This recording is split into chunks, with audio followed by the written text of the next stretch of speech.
দেওর আপনাকে বাড়ি থেকে বার করে দিয়েছে কেন?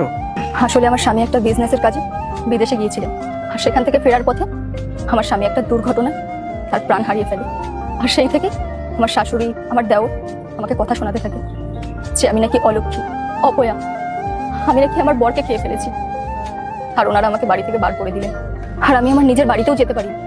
কি করে যেতাম বলুন? আমি যে ভালোবেসে বিয়ে করেছিলাম। আর জানেন তো, একজন স্ত্রীর মাথা থেকে যদি তার স্বামীর ছায়া উঠে যায় না, তাহলে পৃথিবীর সমস্ত মানুষ তাকে দূরে সরিয়ে দেয়। তোমার যতটা কষ্ট পাওয়ার ছিল তুমি সেটা পেয়ে গেছো। আমি আর তোমাকে একটুও কষ্ট পেতে দেবো না। আমি তোমার বর দীপ। দীপ, দীপ, তুমি বেঁচে আছো? হ্যাঁ রিতা, আমি বেঁচে আছি। তুমি জানো তোমাকে ছাড়া আমি কতটা একা ছিলাম? আমাকে তো মা আর ভাই দুজনা অপয়া বলে ঘর থেকে বার করে দিয়েছে। তোমাকে ছাড়া আমার একটা দিন কত কষ্ট কেটেছে তুমি জানো?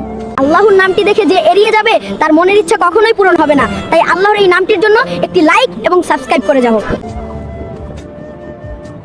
তুমি চিন্তা করো না, আমি আছি তো। আমি তোমাকে ছেড়ে আর কখনো করতেও যাবো না।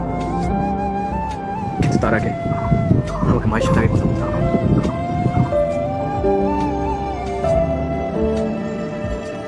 মা, এসব আমি কি শুনছি?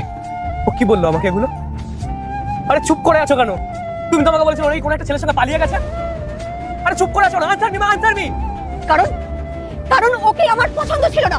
তোকে আমি বারবার করে বলেছিলাম ওকে আমার পছন্দ নয়, তুই ওকে বিয়ে করবি না, বিয়ে করবি না। আমার দেখা মেয়েকে তুই বিয়ে করবি, কিন্তু তুই তো শুনলেই না। তুই তোর প্রেমে একদম পাগল হয়ে গেছিস। তুই কেন বুঝতে পারছিস না? আরে বাবা, ওই মেয়েটার স্ট্যাটাসের সঙ্গে আমাদের স্ট্যাটাস মেলে না। তুই জানিস সোসাইটি থেকে আমাকে কত কথা শুনতে হয়েছে এর জন্য?